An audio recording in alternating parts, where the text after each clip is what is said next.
Bayangkan suatu hari, langit terbuka. Di hadapan seluruh umat manusia, berdiri satu pribadi yang tak bisa disangkal. Yesus Kristus. Di tangan kanannya ada satu kitab yang berkilau dengan cahaya kehidupan. Di tangan kirinya, kitab-kitab lain yang pernah dikagumi manusia, ditulis dengan kebijaksanaan, hukum, dan sejarah. Dunia terdiam, semua mata menatap. Lalu satu pertanyaan menggema di antara umat manusia. Tuhan, di antara semua tulisan ini, mana yang benar-benar berasal darimu? Yesus menatap dan tanpa suara, ia membuka mulutnya. Firman-Ku adalah roh dan hidup. Dan seketika semua tulisan yang bukan berasal dari roh itu lenyap seperti abu tertiup angin.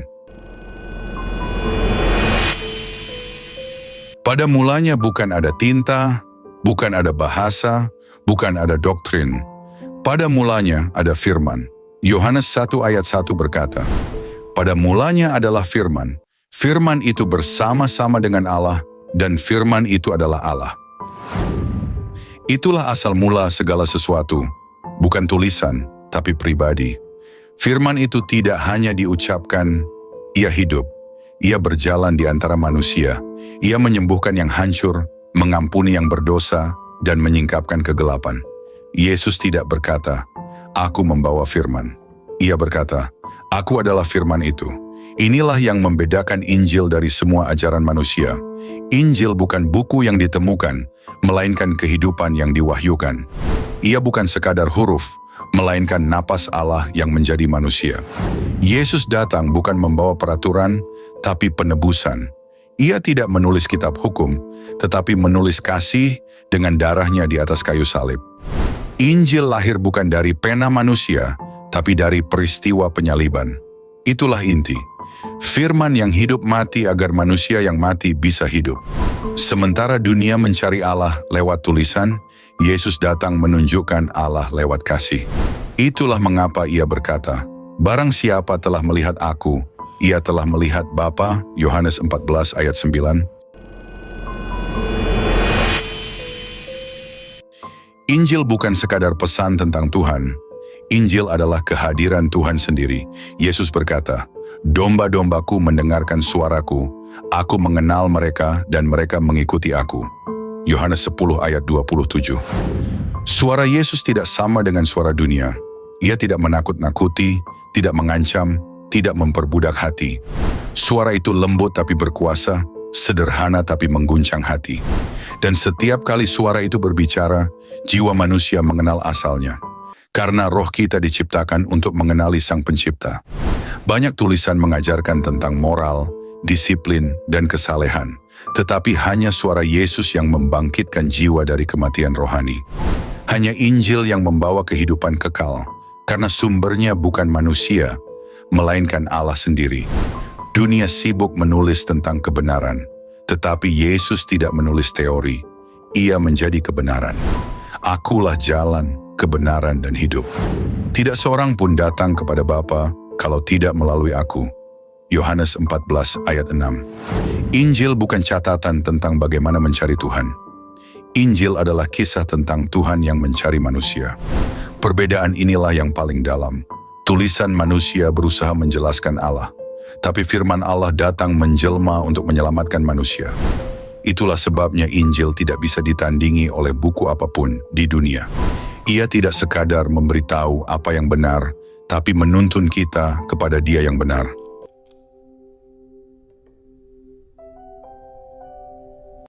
Rasul Paulus menulis, sebab aku tidak malu terhadap Injil, karena Injil adalah kekuatan Allah yang menyelamatkan setiap orang yang percaya. Roma 1 ayat 16. Injil tidak butuh pembelaan. Ia membela dirinya sendiri lewat kuasa yang mengubahkan hidup.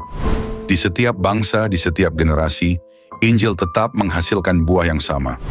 Penjahat bertobat, yang sakit disembuhkan, yang hancur diangkat, dan yang mati rohaninya dibangkitkan.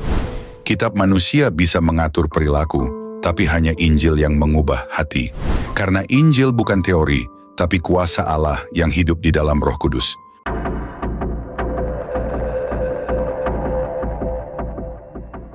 Hari ini banyak yang mulai menertawakan Injil.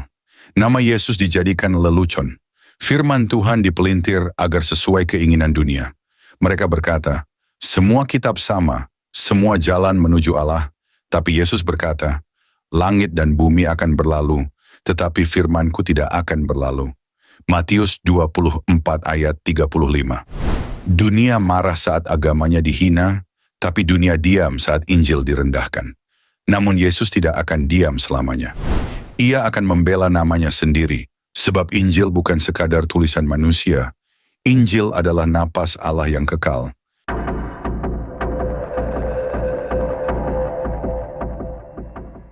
Kita hidup di zaman di mana kebenaran sedang diuji. Banyak suara berbicara tentang Tuhan, tapi hanya satu yang membawa hidup. Wahyu 19 ayat 13 menggambarkan kedatangan Kristus. Namanya ialah firman Allah. Ketika ia datang kembali, ia tidak membawa kitab baru.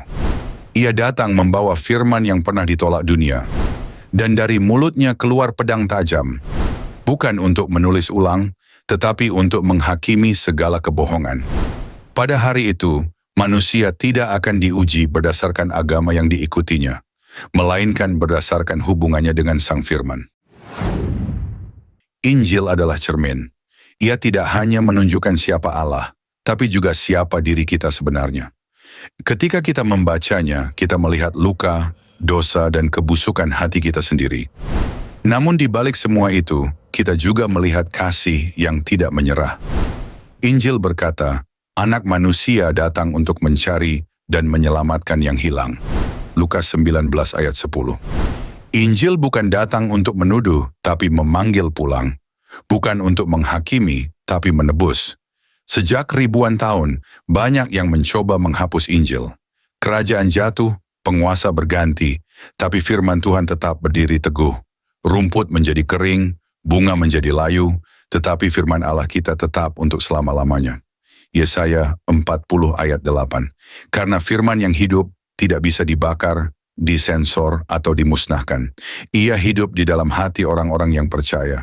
Yesus pernah berkata, surga dan bumi akan berlalu, tetapi firman-Ku tidak akan berlalu. Dan itu bukan janji kosong, itu kenyataan yang telah terbukti sepanjang sejarah. Suatu hari dunia akan melihat firman itu kembali, bukan lagi dalam palungan, bukan lagi disalib, tetapi dalam kemuliaan sebagai raja di atas segala raja. Dan ia akan memanggil semua yang mengenali suaranya. Bukan yang paling banyak hafal ayat, tetapi yang hatinya diubah oleh firman yang hidup. Pada hari itu tidak ada lagi perdebatan tentang kitab mana yang benar, karena hanya satu yang akan berdiri, Yesus, firman yang hidup. Langit dan bumi akan berlalu, tetapi firman-Ku tidak akan berlalu. Matius 24 ayat 35.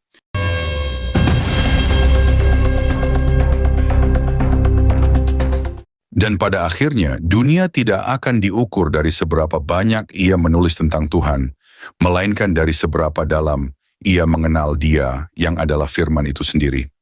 Sebab ketika segala kitab terbakar, bahasa manusia lenyap, dan sejarah berhenti menulis dirinya, yang akan tetap berdiri hanyalah satu pribadi, Yesus Kristus, firman yang hidup. Dialah yang dahulu berbicara dari atas gunung, kini berbicara dalam hati kita. Dialah yang dahulu menulis di atas batu, kini menulis di atas jiwa. Dialah satu-satunya firman yang tidak bisa dibantah, tidak bisa digantikan, tidak bisa dilupakan. Dan ketika ia datang kembali, dunia tidak akan bertanya lagi, kitab mana yang benar, karena kebenaran itu akan berdiri di hadapan mereka. Bermata api, bersabda dengan kuasa, dan berseru, Akulah firman yang kekal, segala sesuatu akan berlalu, tapi firman itu tetap hidup untuk selama-lamanya.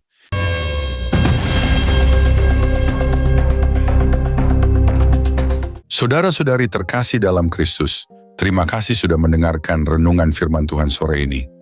Bukan suatu kebetulan jika saudara ada di sini saat ini. Tuhan sendiri yang mengatur langkahmu, Tuhan sendiri yang mengetuk pintu hatimu, dan Tuhan sendiri yang menanamkan firman-Nya ke dalam jiwamu sore ini. Biarlah setiap kebenaran yang telah kita dengar tidak berhenti hanya di telinga, tetapi menembus hati, mengalir dalam pikiran, dan diwujudkan dalam perbuatan. Renungan ini bukan hanya perenungan, ini adalah panggilan. Panggilan untuk bertobat, panggilan untuk kembali, panggilan untuk bangkit, dan berjalan dalam kebenaran yang sejati. Karena kita tidak tahu berapa banyak sore lagi yang Tuhan izinkan untuk kita. Kita tidak tahu apakah esok masih milik kita. Tapi hari ini, sore ini, adalah anugerah yang tidak boleh disia-siakan. Mungkin ada banyak hal yang belum saudara mengerti, banyak luka yang belum sembuh, banyak doa yang belum terjawab. Tapi percayalah, Tuhan tidak pernah tutup telinga terhadap jeritan jiwa yang jujur, dan tidak pernah tutup mata terhadap air mata yang jatuh dalam diam. Tinggallah dalam kasih-Nya, berjalanlah dalam terang-Nya, dan peliharalah imanmu sampai akhir. Sore ini mungkin telah berakhir, tetapi firman yang telah tertanam dalam hati kita, biarlah itu terus tumbuh, menguatkan, menyucikan, dan membentuk kita menjadi serupa dengan Kristus. Bukan hanya hari ini, tapi sampai hari di mana kita bertemu muka dengan Dia yang kita imani. Jangan lelah melakukan yang baik. Jangan menyerah meski badai belum reda. Tetaplah percaya bahwa Tuhan tidak pernah melepaskan tangan-Nya dari orang-orang yang berharap kepadanya. Sampai jumpa di renungan firman Tuhan berikutnya. Tetap setia, tetap menyala dalam kasih, dan tetap berjalan bersama Sang Gembala Agung, Yesus Kristus yang hidup dan akan datang kembali. Tuhan Yesus memberkati saudara semua. Mari kita berdoa. Terima kasih Tuhan Yesus. Terima kasih untuk sore yang penuh anugerah ini. Untuk setiap napas yang masih Kau izinkan berhembus dalam tubuh kami. Untuk setiap detik yang Engkau beri, agar kami bisa duduk diam di hadapan-Mu, mendengarkan suara-Mu melalui firman yang hidup, yang menusuk hati, yang mengguncang jiwa, namun juga mengobati luka dan mengangkat kami dari kejatuhan. Tuhan Yesus, sore ini kami datang bukan hanya membawa telinga kami, tapi membawa seluruh keberadaan kami ke hadapan tahta kasih-Mu. Kami datang dengan hati yang kadang kotor, pikiran yang sering goyah, dan semangat yang mulai padam. Tapi firman-Mu sore ini membangkitkan kami kembali.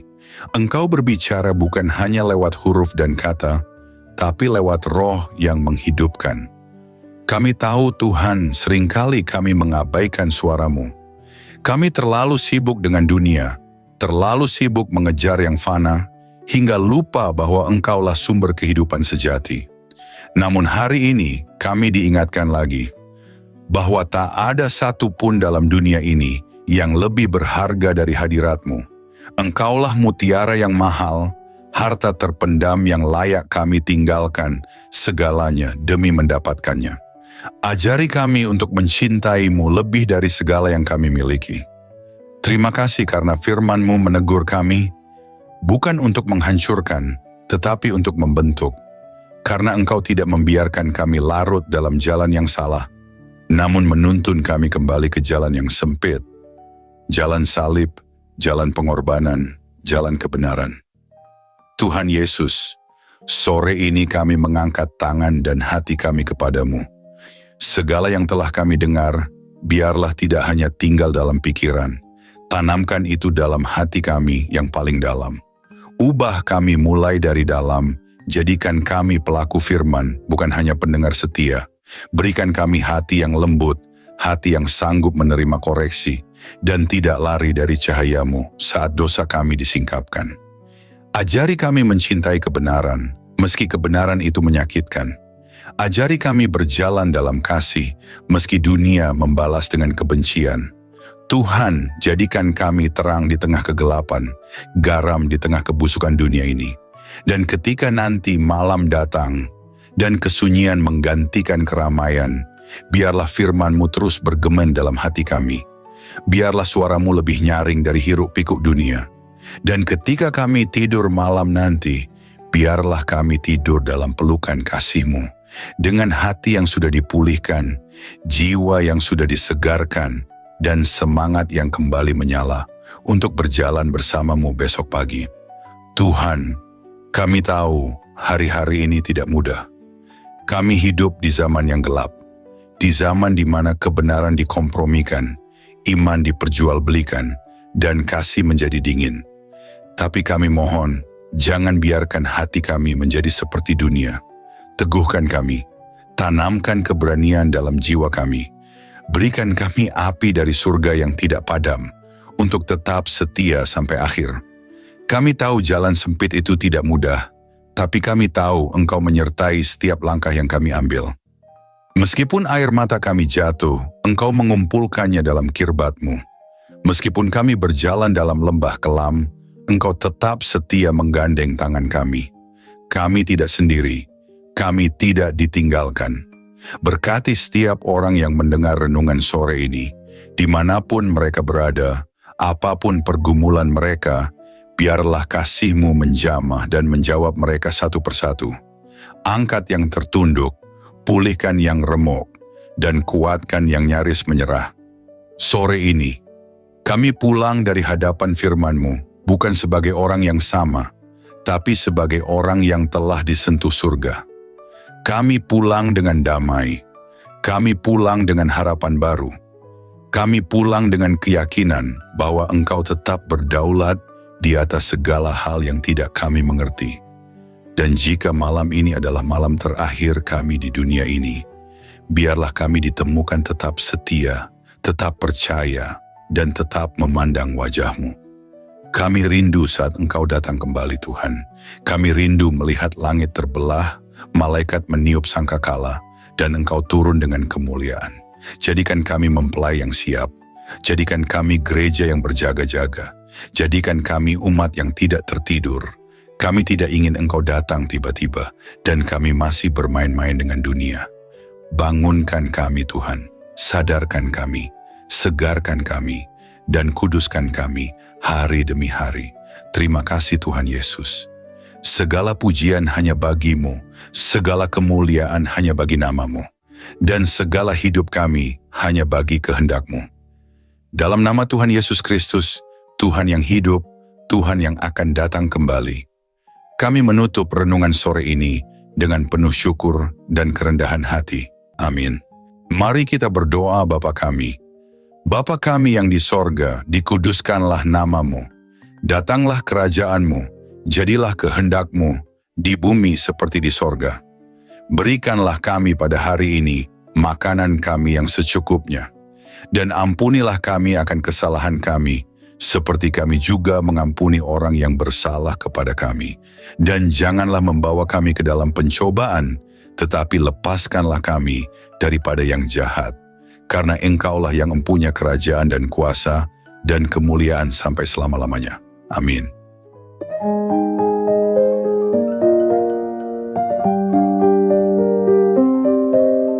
Saudara-saudari terkasih dalam Kristus, terima kasih banyak atas kesetiaan saudara-saudari mengikuti renungan firman Tuhan sore ini sampai selesai.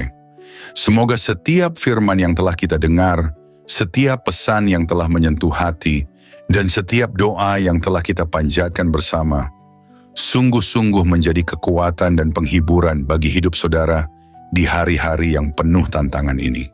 Kiranya firman Tuhan hari ini menanamkan keberanian dan keyakinan dalam hati kita semua, bahwa tidak ada keadaan yang luput dari kuasa Allah.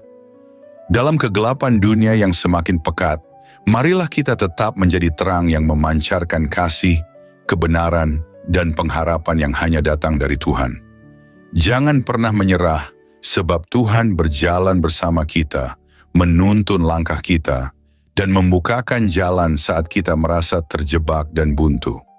Ingatlah bahwa di setiap pergumulan ada pertolongan Allah yang siap datang, dan dalam setiap tangisan ada penghiburan yang dari surga. Kami mengajak saudara-saudari untuk terus membagikan berkat ini kepada orang-orang yang membutuhkan. Jangan ragu untuk like, subscribe, komen, dan bagikan renungan ini. Dengan begitu, berkat firman Tuhan dapat menyebar luas, menjangkau lebih banyak jiwa yang haus akan kasih dan kebenarannya. Teruslah teguh dan kuat dalam iman, jadilah saksi hidup yang membawa damai dan sukacita dari Kristus dimanapun saudara berada. Jangan lupa untuk tetap membuka hati dan pikiran dalam setiap renungan berikutnya, karena Tuhan masih punya banyak firman yang luar biasa untuk diberikan kepada kita. Sampai bertemu lagi di renungan firman Tuhan sore berikutnya, dengan harapan dan doa agar Tuhan selalu menyertai langkah saudara-saudari semua, melindungi, memberkati, dan menguatkan dalam setiap keadaan. Tuhan memberkati, amin.